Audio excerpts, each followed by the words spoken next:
Because David realized that his responsibility as a shepherd was to the sheep, and his responsibility as a son was to his father. David said, this giant, he's going to be like one of them. Now, little David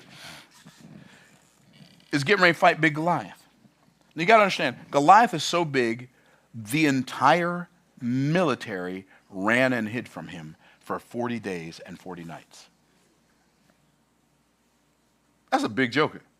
Have you seen how big this dude is? Yeah, I saw how big he is. That ain't got nothing to do with that. The scripture says David took 5 smooth stones out of the brook. And the giant that everybody else ran from, David ran towards. And he took a little stone in his little hand of this little man, and he ran towards this giant of a man who was making fun of him because he was so small. And David was running and slinging, running and slinging, running and slinging, running and slinging. And when he got close enough, he let that thing go.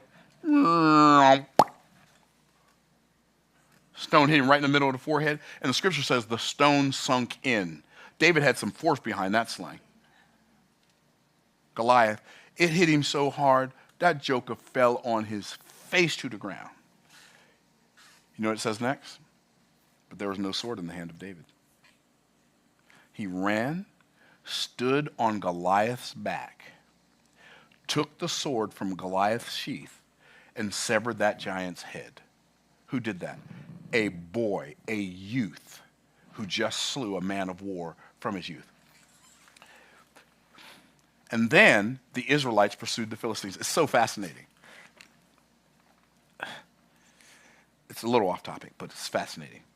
The deal that Goliath made was this: send me a man that I may fight against him. If I kill your man, you have to be our slaves. If your man kills me, then we will be your slaves. Our man killed their man. They didn't become our slaves. What did they do? They ran. Why? Because they weren't people of their word. They were people of the war. It's a parallel leverage lesson. It's parallel to life. It's parallel to leverage. It's parallel to lessons. What lessons? Look in the little unsuspecting places for the answer to your big problems in your life. Do you remember the story of the widow in 2 Kings chapter 4? She comes to Elisha. She toe up from the flow up. How do I know? Because it says, there cried a certain woman of the wives of the sons of the prophets unto Elisha, saying, thy servant my husband is dead.